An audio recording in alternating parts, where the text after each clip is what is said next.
Από την αρχή του χρόνου αναρωτιόμαστε πώς το σύμπαν κατέληξε να γίνει ένα λαμπρά ενορχιστρωμένο σχέδιο ή κάτι πολύ πιο βλακώδες.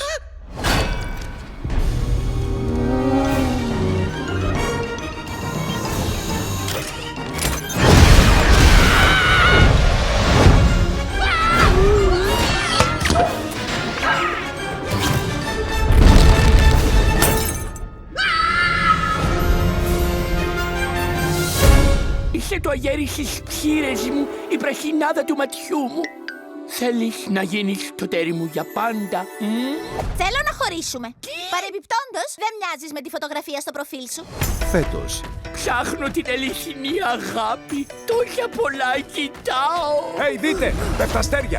Θα ευχηθώ να βρω το κορίτσι των ονείρων μου. Η ευχή του Σιτ μας σκοτώνει! Βροχή μετεωρητών! Βροχή λέει! Θα πληθούμε. η 20th Century Fox παρουσιάζει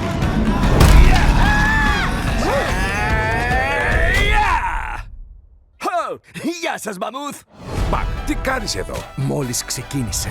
Η μητέρα όλων των αστεροειδών έρχεται κατά πάνω μας. Στο παλιό σημείο σύγκρουσης θα βρούμε στοιχεία για να σταματήσουμε το κακό. Ποιος θα ακολουθήσει? Κρας και έτοιμοι για το καθήκον. Καθήκον. Αμά. Είμαστε πολύ cool. Λες να έχουμε πρόβλημα με αυτό? Τι ομορφούλη. Θα σταματήσετε πια.